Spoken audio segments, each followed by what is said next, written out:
அன்பு தமிழ் உறவுகளுக்கு வணக்கம். தற்போது தமிழ்நாட்டில் இருக்கக்கூடிய ஒவ்வொரு தனியார் மருத்துவமனைகளிலும் மருத்துவம் இலவசமாக வழங்கப்படுகிறது. அதே போல தற்போது தமிழ்நாட்டில் இருக்கக்கூடிய ஒவ்வொரு பள்ளி மற்றும் கல்லூரிகளிலும் மாணவர்களுக்கு கல்வி இலவசமாக வழங்கப்படுகிறது. இதற்கெல்லாம் ஆகும் செலவை தமிழ்நாடு அரசே ஏற்கும் அப்படின்னு அறிவிப்பு வெளியாகி இருக்கு.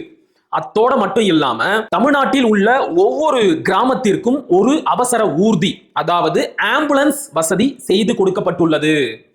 தமிழ்நாட்டில் இருக்கக்கூடிய எல்லா கிராமங்களிலும் கோசாலை, பசு மடங்கள் அமைக்கும் திட்டம் செயல்படுத்தப்பட்டுள்ளது.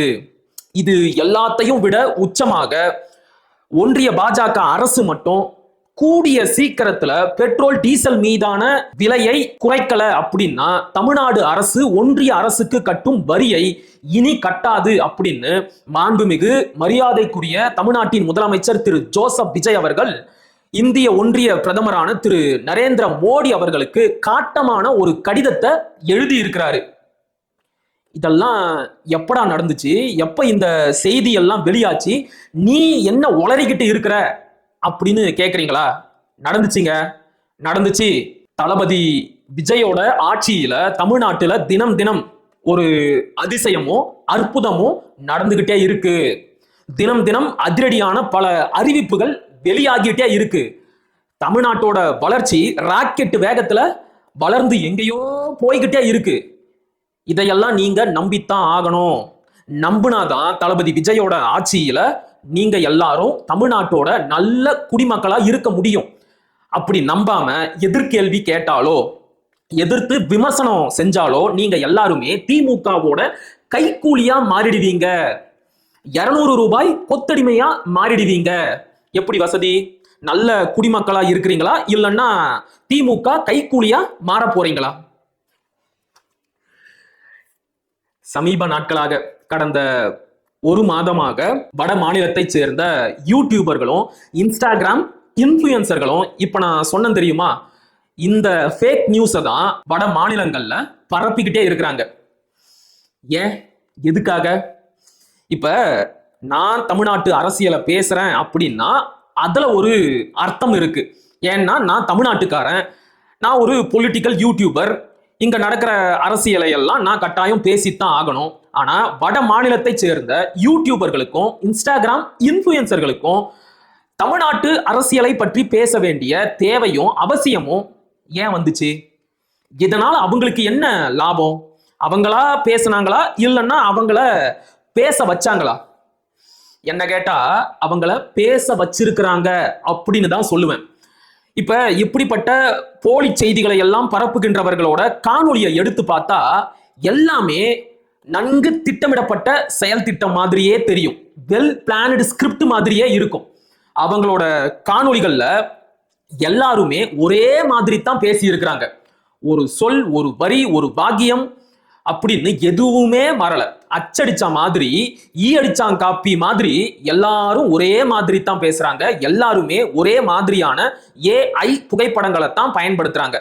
சோ எதுக்காக வட மாநிலத்தை சேர்ந்தவர்கள் தமிழ்நாட்டோட அரசியலை பத்தி இவ்வளவு ஃபேக் நியூஸை பரப்பணும்? இப்ப சில அரசியல் விமர்சகர்கள் இருப்பாங்க. தமிழ்நாட்டு அரசியலையும் தாண்டி மற்ற மாநிலங்கள்ல என்ன நடக்குது, இந்திய ஒன்றிய அரசியல்ல என்ன நடக்குது, உலக அரசியல்ல என்ன நடக்குது அப்படிங்கறதையெல்லாம் தீவிரமா கவனிப்பாங்க. அப்படிப்பட்ட ஆடியன்ஸுக்காக கூட இந்த வட மாநிலத்தை சேர்ந்த யூடியூபர்களும் இன்ஸ்டாகிராம் இன்ஃப்ளூயன்சர்களும் இந்த காணொலிகளை தயாரிச்சிருக்கலாமே அப்படின்னு கேட்கலாம். ரைட்டு. ஆனா எதுக்காக ஃபேக் நியூஸை பரப்பணும்? உண்மையான அரசியலை சொல்லிட்டு போகலாமே. அது மட்டும் இல்லாம தன்னுடைய மாநிலத்தை தாண்டி மற்ற மாநிலத்தோட அரசியல், இந்திய ஒன்றிய அரசியல், உலக அரசியல், இதை பத்தி எல்லாம் தெரிஞ்சுக்கிறவங்களோட எண்ணிக்கை ரொம்ப ரொம்ப ரொம்ப ரொம்ப ரொம்ப கம்மி. ஆனா இந்த போலி செய்திகளை பரப்புகின்றவர்களோட பேஜுக்கு போய் பார்த்தா ஒவ்வொரு காணொலியும் 1 மில்லியன், 2 மில்லியன், 6 லட்சம், 7 லட்சம், 10 லட்சம் அப்படின்னு வியூஸ் போயிருக்கு. இது நேச்சுரலான வியூஸ் மாதிரியே தெரியல. இது ரொம்ப ரொம்ப ஒரு சீரியஸான ஃபேக் நியூஸ் ப்ராபகண்டா. அதனால தான் இந்தியா டுடே மாதிரியான நேஷனல் நியூஸ் மீடியாக்களே இந்த ஃபேக் நியூஸ் ப்ராபகண்டாவுக்கு முக்கியத்துவம் கொடுத்து இதை பத்தி பேசி விஜயோட அந்த போலி செய்திகளை எக்ஸ்போஸ் பண்ணிக்கிட்டு இருக்கிறாங்க. சோ நாம இத பத்தி தீவிரமா பேசியாக வேண்டிய ஒரு சூழலுக்கு தள்ளப்பட்டு இருக்கிறோம். எதுக்காக வட மாநிலத்தை சேர்ந்த யூடியூபர்களும் இன்ஸ்டாகிராம் இன்ஃபுளுசர்களும் தமிழ்நாட்டு அரசியலை பற்றி, குறிப்பா விஜயோட ஆட்சியை பத்தி இவ்வளவு பாசிட்டிவான ஃபேக் நியூஸ பரப்பணும்? அதனால அவங்களுக்கு என்ன லாபம்? என்னுடைய கணிப்பு என்ன அப்படின்னா, வரப்போற 2029 நாடாளுமன்ற தேர்தலுக்காக இப்பவே தாவேகா தயாராகிட்டு இருக்கிறாங்களோ அப்படின்னு தோணுது. எப்படி தமிழ்நாட்டுல ஃபேக் நியூஸையும் மற்ற கட்சிகளை பற்றி அவதூறுகளையும் பரப்பி வெற்றி பெற்று ஆட்சி அதிகாரத்துக்கு வந்தாங்களோ, அதே மாதிரி வரப்போற நாடாளுமன்ற தேர்தலையும் தாவேகாவும் விஜயும் இருக்கிற கூட்டணியை வெற்றி பெற வைக்கிறதுக்காக இப்பவே விஜயோட ஆட்சியை பத்தி பாசிட்டிவான பல ஃபேக் நியூஸை வட மாநிலங்கள்ல பரப்ப ஆரம்பிச்சிருக்கிறாங்களோ அப்படின்னு தோணுது. அது எப்படிப்பா சாத்தியமா இருக்க முடியும்? விஜய் தமிழ்நாட்டுல வேணும்னா மிகப்பெரிய திரை நட்சத்திரமா இருக்கலாம், அடுத்த சூப்பர் ஸ்டாரா இருக்கலாம். மன்னிக்கணும், அவரோட ரசிகர்கள் அப்படித்தான் சொல்லிக்கிட்டு இருக்கிறாங்க. பேசும்போது ஒரு ஃப்ளோல வந்துருச்சு, கோச்சுக்காதீங்க.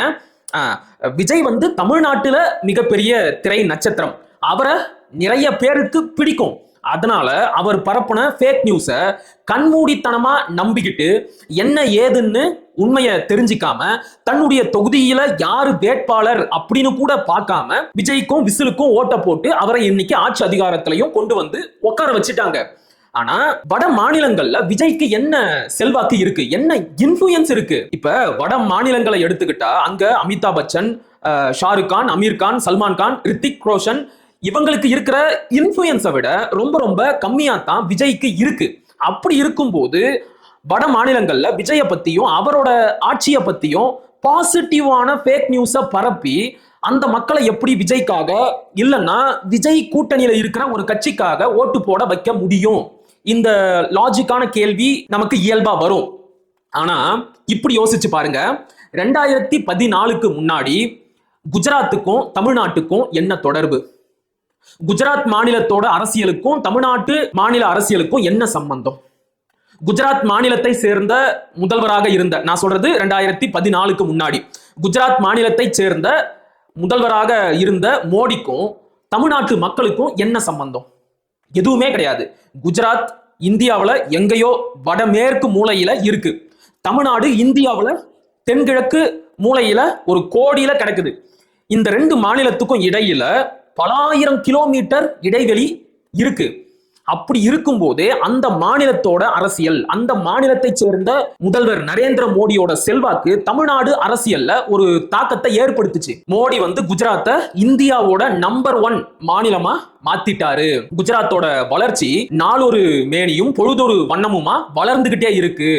குஜராத் மாநிலத்தோட கடனை எல்லாம் அடைச்சு குஜராத் மாநிலத்தை கடனே இல்லாத ஒரு மாநிலமா மோடி மாத்திட்டாரு அப்படின்னு குஜராத் மாநிலத்தை பத்தியும் மோடியை பத்தியும் பல பொய்யான போலியான ஃபேக் நியூஸை பரப்பி தான் மோடியை ஒரு மிகப்பெரிய ஆளுமையா காட்டி இன்றைக்கு அவரை இந்தியாவோட பிரைம் மினிஸ்டரா ஆக்கி இருக்கிறாங்க. 1 இல்ல 2 இல்ல, தொடர்ந்து 3வது முறையா அவரு இந்தியாவோட பிரதமரா ஆகி இருக்கிறாரு. இது எல்லாத்துக்கும் காரணம் என்ன? Fake news propaganda. Gujarat model அப்படின்னு ஒரு பொய்யான கருத்துருவாக்கத்தை செஞ்சு இந்திய மக்களோட மண்டைய கழுவி மோடி வந்தா இந்தியாவோட வளர்ச்சி அசுரத்தனமா இருக்கும், இந்தியா எங்கேயும் போயிடும் அப்படின்னு எல்லாம் மக்களை நம்ப வச்சு அவருக்கு ஓட்டு போட வச்சாங்க. இன்னைக்கு 3வது முறையா அவரு இந்தியாவோட பிரதமராகி இருக்கிறாரு. இதேதான் நாளைக்கு விஜய்க்கும் நடக்கும். விஜய் இந்தியாவோட பிரதமர் ஆயிடுவாரா அப்படின்னு கேட்டீங்கன்னா எனக்கு தெரியாது. அவருடைய ரசிகர்கள் அப்படித்தான் பேசிக்கிட்டு இருக்கிறாங்க. விஜய் இந்தியாவோட பிரதமரா ஆவாரு, அவரோட அடுத்த டார்கெட்டே அதான் அப்படின்னு எல்லாம் பேசிக்கிட்டு இருக்கிறாங்க. நான் அந்த அதீத கற்பனைக்கெல்லாம் போகல. குறைஞ்சபட்சம் விஜய் இருக்கக்கூடிய கூட்டணிக்கு வெற்றியை தேடி தரும் அளவிற்கு இவங்களோட ஃபேக் நியூஸ் இருக்கும்னு நான் சொல்றேன். அதுக்காகத்தான் இப்படிப்பட்ட ஃபேக் நியூஸ் ப்ராபகண்டாவை செஞ்சுக்கிட்டு இருக்கிறாங்க. ஒரு பக்கம் வட மாநிலத்தை சேர்ந்த யூடியூபர்கள், இன்ஸ்டாகிராம் இன்ஃப்ளூயன்சர்கள் எல்லாம் தமிழ்நாட்டை பற்றியும் தமிழ்நாட்டோட அரசியலை பற்றியும் விஜயோட ஆட்சியை பத்தியும் ஃபேக் நியூஸ பரப்பிக்கிட்டு இருந்தா இங்க இருக்கக்கூடிய சேட்டிலைட் சேனல்கள் தமிழ்நாட்டில் நடக்கக்கூடிய உண்மையான அரசியல் நிகழ்வுகளை பற்றி மக்கள் தெரிஞ்சுக்காம பாத்துக்கிறாங்க. தமிழ்நாட்டில் இருக்கக்கூடிய சேட்டிலைட் சேனல்கள் ஏதோ ஒரு 3ஆம் தர இன்ஸ்டாகிராம் இன்ஃப்ளூயன்சர் லெவலுக்கு இறங்கி வந்து செய்திகளை போட்டுக்கிட்டு இருக்கிறாங்க. அதுலயும் குறிப்பா சமீப காலமாக இந்த தந்தி டிவி, பாலிமர் மாதிரியான முக்கியமான செய்தி ஊடகங்கள் வெளியிடுகின்ற செய்தியை எடுத்து பார்த்தா அவ்வளவு மட்டமா இருக்கு, கேவலமா இருக்கு. முதலமைச்சர் விஜய் அவர்கள் இன்றைக்கு கோட் சூட்டில் வந்தார். இன்றைக்கு கோட் சூட்டை தவிர்த்து விட்டு பட்டு வேட்டி பட்டு சட்டையில் வந்தார். அவர் எந்த சட்ட பேண்ட்ல வந்தா எங்களுக்கு என்ன? அவர் எந்த சட்டம் போடுறாரு அப்படிங்கறதா முக்கியம். அவர் என்ன சட்டம் போட்டாரு அப்படிங்கிறது தான் முக்கியம். என்ன வேலை செஞ்சாரு அப்படிங்கிறது தான் முக்கியம். அதை பத்தி பேசாம அவரு கோட் சூட்டுல வந்தாரு, வேட்டி சட்டையில வந்தாரு, ஃபார்மல்ல வந்தாரு. இத பத்தி எல்லாம் தெரிஞ்சுக்கிட்டு மக்கள் என்ன செய்ய போறாங்க? இன்னொரு பக்கம் தொகுதி சட்டமன்ற உறுப்பினர் அலுவலகத்தை திறந்து வைக்க வந்த முதல்வர் விஜய் அவர்கள் மக்களை பார்த்து கையசைத்தார். இப்ப நாங்கெல்லாம் போனா என்ன காளையா அசைப்போம்? எல்லாரும் கையத்தான் அசைப்பாங்க. நியாய விலை கடையில் அரிசியை எடை போட்டு சிந்தாமல் சிதறாமல் மக்களுக்கு வழங்கினார். நாங்கெல்லாம் ரேஷன் கடையில போய் அரிசி வாங்கும் போது கீழையும் மேலையும் சிந்திக்கிட்டே வாங்குவோமா? சொல்லுங்க, சிந்திக்கிட்டே வாங்குவோமா? சுத்தி இறைச்சிக்கிட்டே வாங்குவோமா? தனக்கு பிடித்த கொடையை தானே தன்னுடைய கையில் வாங்கி பிடித்துக் கொண்டார். ஆமா, நாங்கெல்லாம் கொடைய வாங்கி வாயில கடிச்சுக்குவோம், இல்லன்னா அக்குள்ள வச்சுக்குவோம், இல்லன்னா கவட்டைக்குள்ள சொருகிக்குவோம். அப்படிதானே? என்னடா நியூஸ் இதெல்லாம்? என்ன நியூஸ்? இதையெல்லாம் தெரிஞ்சுக்கிட்டு தமிழ்நாட்டுக்கோ தமிழ்நாட்டு மக்களுக்கோ என்ன பயன் வந்து சேர போகுது? இன்னைக்கு என்ன நடக்குது? தமிழ்நாட்டுல எவ்வளவு பிரச்சனைகள் நடந்துகிட்டு இருக்கு. திமுக ஆட்சியில அஜித் குமார் என்கின்ற இளைஞர் காவல்துறையால அடிச்சே கொல்லப்பட்ட போது அதை எதிர்த்து குரல் கொடுத்த விஜய் அவர்கள் அவரோட ஆட்சியில சபரிவர்மன் அப்படிங்கிற ஒருத்தருக்கு எதிராக நடந்த காவல் மரணத்தை பற்றி இப்ப வரைக்கும் வாய் திறக்கல. கேவலம் 3 குட்கா பாக்கெட்டை வச்சிருந்தாரு அப்படின்னு மாற்றுத்திறனாளியான சபரிவர்மனை காவல்துறை அடிச்சே கொண்டு இருக்கு. இதை பத்தி முதலமைச்சர் விஜய் அவர்கள், காவல்துறையை தன்னுடைய கட்டுப்பாட்டில் வைத்திருக்கக்கூடிய முதல்வர் எதுவுமே பேசல. இனி இப்படி நடக்காது அப்படின்னு ஒரு வாக்குறுதியை கூட தரவே இல்லை. குறைஞ்சபட்சம் அஜித் குமாரோட காவல் மரணத்திற்கு அன்றைக்கு முதலமைச்சராக இருந்த ஐயா ஸ்டாலின் அவர்கள் சாரி அப்படின்னு வருத்தத்தையாவது தெரிவிச்சாரு. இங்க விஜய் அவர்கள் அதை கூட தெரிவிக்கல. ஒரு பக்கம் 3 குட்கா பாக்கெட் வச்சிருந்ததற்காக ஒரு மாற்றுத்திறனாளிய தமிழ்நாடு காவல்துறை அடிச்சே கொலை பண்ணுது. அந்த செய்தி மக்கள் மத்தியில பெருசா கொண்டு போய் சேர்க்கப்படவே இல்லை. அதை பத்தியும் எந்த ஒரு ஊடகங்களும் விவாதிக்கவே இல்லை. இன்னொரு பக்கம் குட்கா ஊழல்ல சிக்கி இன்றைக்கு வழக்கு நடத்தி கொண்டிருக்கக்கூடிய ஊழல் பெருச்சாளி சி விஜயபாஸ்கர் தாவேகாவுல போய் சேர்ந்திருக்கிறாரு. அதை பத்தி ஊடகங்கள் மணிக்கணக்கில் விவாதிக்குது. இன்னொரு பக்கம் கெலவரப்பள்ளி அணையில கர்நாடகா அரசு கர்நாடகாவில் இருக்கக்கூடிய ஆலை கழிவுகளை எல்லாம் திறந்து விட்டு இருக்கு. அணையில் தேங்கி இருக்கக்கூடிய மொத்த நீருமே இன்னைக்கு கழிவு நீரா மாறி போயிடுச்சு. ஆறு நஞ்சாயிருச்சு. தென்பண்ணை ஆறு விஷமா மாறிடுச்சு. அந்த ஆற்று நீரில் விவசாயம் செய்யக்கூடிய விவசாய நிலங்கள் எல்லாம் இன்றைக்கு நஞ்சு பூமியா மாறிடுச்சு. இதை பற்றி தாவேக அரசோட விவசாயத்துறை அமைச்சர் வினோத் அப்படின்னு நினைக்கிறேன், அவர் என்ன பேசி இருக்கிறாரு? இதற்கெல்லாம் என்ன தீர்வு சொல்ல போறாரு? மேகதாட்டுல அணை கட்டுவதற்கான எல்லா அளவீடுகளையும் கர்நாடக அரசு எடுத்து முடிச்சிருக்கு. இது தொடர்பாக நீர்வளத்துறை அமைச்சர் புசி ஆனந்த் என்ன பதில் சொல்லி இருக்கிறாரு? முதல்வரோட பதில் என்ன? தமிழ்நாட்டோட டெல்லி பிரதிநிதியாக நியமிக்கப்பட்ட கர்நாடகாவை சேர்ந்த வெங்கட நாராயணாவோட நிலைப்பாடு என்ன? தெரியல. இந்த மாதிரியான செய்திகளை மக்கள் மத்தியில கொண்டு போய் சேருங்கடா அப்படின்னா அதை விட்டுட்டு ஒண்ணுத்துக்கும் உதவாத செய்திகளை பேசிக்கிட்டு இருக்கிறாங்க. இன்னைக்கு பழனிக்கே மொட்டை போட்டு வச்சிருக்காங்க இந்த தாவேக அரசு. வந்த 2 மாசத்துல பழனி கோவிலுக்கு சொந்தமான 1.4 ஏக்கர் நிலம், சுமார் 100 கோடி ரூபாய் மதிப்பு. அந்த நிலத்தை யாரோ 2 பேர் 2 கோடி ரூபாய்க்கு பத்திரப்பதிவு செஞ்சு முடிச்சிருக்காங்க. இது எப்படி நடந்துச்சு அப்படின்னு பத்திரப்பதிவுத்துறை அமைச்சர் லோகேஷ் தமிழ்ச்செல்வனையும் அறநிலையத்துறை அமைச்சர் ரமேஷையும் கேட்டா தப்பு நடந்திருக்கு, எப்படி நடந்துச்சுன்னு தெரியல. இதை சொல்றதுக்கு எதுக்கு ஒரு அமைச்சர்? இதை சொல்றதுக்கு எதுக்கு ஒரு அரசு? இதை பத்தி எல்லாம் கேள்வி கேட்டா, இதை பத்தி எல்லாம் விமர்சனம் பண்ணா அவங்க மேல வழக்கு போடுவேன் அப்படின்னு வேற மிரட்டுறது. பழனிக்கு ஒரு பக்கம் மொட்டை போட்டாச்சா, அடுத்தது இவருக்கு கொத்து கொத்தா ஓட்டு போட்டாங்கல்ல அந்த மக்களுக்கும் மொட்டை போட்டுட்டாரு. கள்ளக்குறிச்சி மாவட்டம் திம்மாபுரம் அப்படிங்கிற கிராமத்துல அரசு நிலத்துல குறைஞ்சது 45 ஆண்டுகளுக்கும் மேலாக வாழ்ந்து வரக்கூடிய மக்களை அந்த இடத்துல இருந்து அப்புறப்படுத்திட்டு அவங்களோட வீடுகளை எல்லாம் இன்னைக்கு தமிழ்நாடு அரசு இடிச்சுக்கிட்டு இருக்கு. அந்த மக்கள் மார்லையும் வாயிலையும் அடிச்சுக்கிட்டு கதறாங்க. ஐயா, இந்த இடத்தை விட்டா நாங்க எங்க போவோம் அப்படின்னு இந்த அரசை நோக்கி கேள்வி எழுப்புறாங்க. தேர்தலுக்கு முன்னாடி அரசு நிலத்தில் முறையான மின் வசதி, குழாய் வசதி இதையெல்லாம் பெற்று வாழக்கூடிய மக்களுக்கு பட்டா வழங்கப்படும் அப்படின்னு சொன்ன முதலமைச்சர் விஜய் அவர்கள் இன்னைக்கு அரசு நிலத்துல ஆக்கிரமிப்பு பண்ணியிருக்கிறாங்க அப்படின்னு சொல்லிட்டு மக்களை அடிச்சு விரட்டுறாரு. அதை பத்தி ஒரு விவாதம் நடத்துங்க, அதை பத்தி பேசுங்க. அதையெல்லாம் விட்டுட்டு ஒன்றுத்துக்கும் உதவாத உப்பு சப்பே இல்லாத விஷயங்களை பத்தி பல மணி நேரம் இந்த ஊடகங்கள் விவாதம் நடத்திக்கிட்டு இருக்கு. என்ன சொல்றதுனே தெரியல. தமிழ்நாடு எங்க போய்கிட்டு இருக்கு அப்படின்னு நம்மால கற்பனை செஞ்சு பார்க்க முடியல. ஒரு பக்கம் ஃபேக் நியூஸ் பரப்பப்படுது அப்படின்னா இன்னொரு பக்கம் எந்த ஒரு பயனும் இல்லாத இப்படிப்பட்ட உப்பு சப்பே இல்லாத செய்திகள் பரப்பப்படுது. இதுக்கு நடுவுல தற்போது தமிழ்நாட்டில் நடந்து கொண்டிருக்கக்கூடிய தாவேக அரசு சத்தமே இல்லாத ஒரு சங்கி அரசாக மாறிக்கிட்டு இருக்கு. மூச்சு விடாம பாஜகவோட ஒவ்வொரு செயல் திட்டத்தையும் சைலண்டா தமிழ்நாட்டுல தாவேக அரசு செஞ்சுக்கிட்டே இருக்கு. தாவேக அரசு அமைஞ்சதுல யாருக்கு சந்தோஷமோ இல்லையோ, ஆரிய பார்ப்பனர்களுக்கு ரொம்ப சந்தோஷம், இந்துத்துவவாதிகளுக்கு சொல்ல முடியாத சந்தோஷம். சில நாட்களுக்கு முன்னாடி ஒன்றிய உள்துறை அமைச்சர் அமித்ஷா அவர்கள் இனி எல்லா மாநிலங்களும் அந்த மாநிலத்தோட நிகழ்ச்சிகள்ல முதல்ல வந்தே மாதிரம் பாடலை பாடணும், ரெண்டாவது இந்திய தேசிய கீதத்தை பாடணும், மூணாவது அவங்க மாநில பாடலை பாடிக்கலாம் அப்படின்னு பிச்சை போடுற மாதிரி ஒரு உத்தரவை போட்டாரு. அதற்கு எதிராக தாவேக அரசு எந்த ஒரு கண்டனத்தையும் தெரிவிக்கவே இல்லை. தமிழ்நாடு அரசோட நிலைப்பாடு என்ன அப்படின்னு வாயை திறந்து ஒரு சொல் கூட சொல்லவே இல்லை. முடியாது, எங்க தமிழ்நாட்டுக்குன்னு ஒரு மரபு இருக்கு, அதன்படி நாங்க முதல்ல தமிழ்த்தாய் வாழ்த்து தான் பாடுவோம், அதன் பிறகு தேசிய கீதம் பாடுவோம். இது மதச்சார்பின்மை அரசு, எங்களுடைய கொள்கையும் செக்யூலர் சோசியல் ஜஸ்டிஸ் தான், அதனால மத சார்புள்ள வந்தே மாதிரம் பாடலை நாங்க பாட மாட்டோம், அப்படியே பாடித்தான் ஆகணும் அப்படின்னா அதை நாங்க கடைசியா தான் பாடுவோம் அப்படின்னு எதையாச்சும் ஒண்ணு சொல்லுவாங்க அப்படின்னு பார்த்தா கப்பு சிப்புன்னு இருக்கிறாங்க. கப்பு சிப்புன்னு இருக்கிறாங்க, ஒரு வார்த்தை பேசல. ஏன் பேசல? பாஜக தான் தாவேகாவோட கொள்கை எதிரியாச்சே, பேசி இருக்கணுமே, ஏன் பேசல? சோ அந்த இடத்துல சைலண்ட். அடுத்து அறநிலையத்துறை அமைச்சர் அவரு சட்டமன்றத்துல சொன்னாரு, இனி அறநிலையத்துறையோட நிதி மற்றும் நிலங்கள் எல்லாமே அறநிலையத்துறைக்கு மட்டும்தான், கோவிலுக்கு மட்டும்தான் பயன்படுத்தப்படும், மக்கள் நலத்திட்டங்கள் வேறு எதற்கும் பயன்படுத்தப்படாது அப்படின்னு அறிவிச்சாரு. உடனே இந்த சங்கிகளையும் ஆரிய பார்ப்பனர்களையும் பார்க்கணுமே, வானத்துக்கும் பூமிக்கும் குதிக்கிறாங்க, துள்றாங்க. ஆஹா, இதைத்தான் நாங்க எதிர்பார்த்தோம், இதுதான் எங்களுக்கான ஆட்சி, அப்படி இப்படி நல்லா பேசிக்கிட்டு இருக்கிறாங்க. ஏன் கோவிலோட நிதிகளையும் நிலங்களையும் மக்கள் நலத்திட்டங்களுக்கு பயன்படுத்தினா என்ன தப்பு? கோவிலுக்கு வர நிதியை கோவிலோட பராமரிப்பு செலவுக்கும் பக்தர்களோட வசதிக்கும் செலவழிச்சது போக மீதம் இருப்பதை மக்களோட நலத்திட்டங்களுக்கு தாராளமா பயன்படுத்தலாம். அதுவும் மக்களோட பணம் தானே. மக்களுக்கு செய்கின்ற சேவை மகேசனுக்கு செய்கின்ற சேவை அப்படின்னு நினைச்சுக்கிட்டு செய்ய வேண்டியது தானே.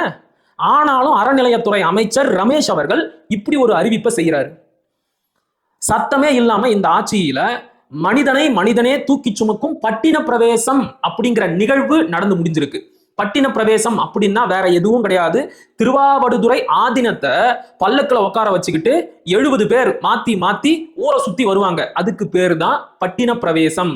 இது என்னது? இது 21ஆம் நூற்றாண்டுல இந்த நவீன காலத்துல மனிதனே தூக்கி சுமப்பதா? இது மனித அடிமைத்தனம் இல்லையா? மனுஷனே இழுக்க கூடாது அப்படிங்கிறதுக்காகத்தான் இந்தியாவிலேயே முதல் முறையாக சைக்கிள் ரிக்ஷாவை தமிழ்நாட்டுல அறிமுகம் செஞ்சாங்க. அப்படிப்பட்ட மாநிலத்துல இன்னைக்கும் ஒரு மனுஷனை பல்லக்கில் உட்கார வச்சு 70 பேர் மாத்தி மாத்தி தூக்கிட்டு போய் ஊரை சுத்தி வருவாங்க அப்படின்னா இதெல்லாம் அடிமைத்தனம் இல்லையா அப்படின்னு கேட்க வேண்டிய அரசு அந்த பட்டின பிரவேசத்திற்கு உரிய பாதுகாப்பை கொடுத்து நடத்தி முடிச்சிருக்கு. இத தினமலர் வாழ்த்தி வரவேற்று செய்தி வெளியிடுது. சத்தமே இல்லாமல் நடந்து முடிந்த பட்டின பிரவேசம் பாடம் கற்குமா திமுக? ஏன்னா திமுக ஆட்சியில 2022 இது மிகப்பெரிய பிரச்சனை ஆச்சு. அப்ப தினமலர் இத ரொம்ப மகிழ்ச்சியா வெளியிடுது. தினமலர் யாருக்கான பத்திரிகை? உங்களுக்கே நல்லா தெரியும். அட இது எல்லாத்தையும் கூட விடுங்க, இந்த அரசு ஒரு ஸ்லோகனை வெளியிட்டு இருக்கு. ஒரு ஸ்லோகன், ஒவ்வொரு அரசுக்கும் ஒரு முழக்கம் இருக்கும். இப்ப கடந்த திமுக ஆட்சியில திராவிட மாடல் அப்படின்னு ஒரு முழக்கத்தை முன் வச்சாங்க. மோடி குஜராத் மாடல் அப்படின்னு ஒரு முழக்கத்தை முன் வச்சாரு. அப்படி இந்த தாவேக அரசு ஒரு முழக்கத்தை முன் வச்சிருக்கு, வெற்றி தமிழகம் நோக்கி. அது என்னது? தமிழகம் இது தமிழ்நாடு தானே. அதை ஏன் தமிழகம் அப்படின்னு சுருக்குறீங்க? பொதுவா சங்கிங்க தான் இப்படி பேசுவாங்க. இந்தியா என்பதே ஒரு நாடு, அதுக்குள்ள என்ன தமிழ்நாடு ஒரு தனி நாடு, தமிழகம் அப்படின்னு தான் சொல்லணும்னு நம்ம கிட்ட வாதம் பண்ணுவாங்க. அப்ப அவங்களோட விருப்பத்துக்கு ஏத்த மாதிரி இவர் ஒரு முழக்கத்தை முன்வைக்கிறாரு, வெற்றி தமிழகத்தை நோக்கி. சில நாட்களுக்கு முன்னாடி மீனவர் பிரச்சனை தொடர்பாகவோ, நெய்வேலி நிலக்கரி சுரங்கம் தொடர்பாகவோ ஒன்றிய பாஜக அரசுக்கு நம்முடைய முதலமைச்சர் விஜய் அவர்கள் ஒரு கடிதம் எழுதினாரு. அதுல ஒன்றிய அரசு அப்படின்னு குறிப்பிட்டதுக்கு பதிலா இந்திய அரசு அப்படின்னு குறிப்பிட்டு இருந்தாரு. அது என்னது? அது இந்திய அரசு. ஏன் ஒன்றியம் அப்படின்னு சொன்னா பேனா கோணிக்குமா, கையை சுளுக்கிக்குமா? என்னது அது? இந்திய அரசியல் அமைப்புல இந்தியாவை ஒரு ஒன்றியம் அப்படின்னு தான் சொல்லி இருக்கிறாங்க. அது சொல்றது ஒன்றும் மிகப்பெரிய குற்றம் கிடையாது. ஆனா அவரு ஒன்றியத்தை இந்தியம் அப்படின்னு மாத்துறாரு. இதை சங்கிகள் கொண்டாடுறாங்க. ஆக ஒரு பக்கம் ஒன்றியம் இந்தியமா மாறிடுச்சு, இன்னொரு பக்கம் தமிழ்நாடு தமிழகமா மாறிடுச்சு. எல்லாமே சங்கிகளோட விருப்பப்படி மாறிக்கிட்டே இருக்கு. சத்தம் இல்லாம பாஜகவோட செயல் திட்டத்தை கொஞ்சம் கொஞ்சமாக தாவேகாவும் விஜயும் நடைமுறைப்படுத்திக்கிட்டு இருக்கிறாங்க. சோ விஜய் சம்பவ இடத்தை நெருங்கிட்டாரு. பாஜக சொல்ற மாதிரி எல்லாம் கேட்டு நடக்கிறதுக்கு தயாராகிட்டாரு. இந்த செய்திகள் எல்லாம் மக்களுக்கு தெரிய வந்துட்டா மக்கள் எதிர்ப்பாங்க, கண்டிப்பாங்க, விமர்சிப்பாங்க. அதனால என்ன பண்ணும்? அவங்களுக்கு இந்த செய்தியே தெரியக்கூடாது. சோ ஒரு பக்கம் ஃபேக் நியூஸை பரப்பு, ஒரு பக்கம் இப்படி ஒண்ணுத்துக்கும் உதவாத செய்திகளை பரப்பு. முதலமைச்சர் நடந்தார், நின்றார், படிக்கட்டில் இறங்கினார், கோட் சூட் போட்டார், வேட்டி சட்டை கட்டினார், இப்படிப்பட்ட செய்தியா பரப்பு. இந்த உண்மையான செய்திகள் எதையும் மக்கள் தெரிஞ்சுக்காத மாதிரி பாத்துக்கோ அப்படிங்கிற மாதிரி இப்ப இந்த தாவேக அரசு நடந்துகிட்டு இருக்கு. இன்னும் தெளிவா ரத்தின சுருக்கமா சொல்லணும் அப்படின்னா, ஏற்கனவே இருந்த அடிமை அதிமுக அரசு மாதிரி இந்த தாவேக அரசும் ஒரு பாஜக அடிமை அரசாக மாறிக்கொண்டிருக்கிறது. தெளிவா புரியுதா? சோ மாங்குன்னு போய் தாவேகாவிற்கு ஓட்டு போட்ட பெருமக்களே பார்த்துக்கோங்க. தமிழ்நாட்டையே ஒன்றிய பாஜகவிற்கு காவி இந்துத்துவவாதிகளுக்கு காட்டி கொடுக்கிற ஒருத்தருக்கு தான் ஓட்டு போட்டு இருக்கிறீங்க. சிறப்பு, ரொம்ப சிறப்பு. மகிழ்ச்சியா இருங்க. சரியா? மீண்டும் ஒரு காணொலியில் சந்திப்போம். அதுவரை இணைந்திருங்கள். இது உங்கள் நெற்றிக்கண். நான் உங்கள் அசோக்குமார் மகிழன். படிப்போம், பகிர்வோம், பயன்பெறுவோம், கற்போம், கற்பிப்போம், களமாடுவோம். தமிழ் வெல்க, தமிழர் வாழ்க, தமிழ்நாடு வளர்க, தமிழ் தேசியம் மலர்க, மலர்க, மலர்க. நன்றி, வணக்கம்.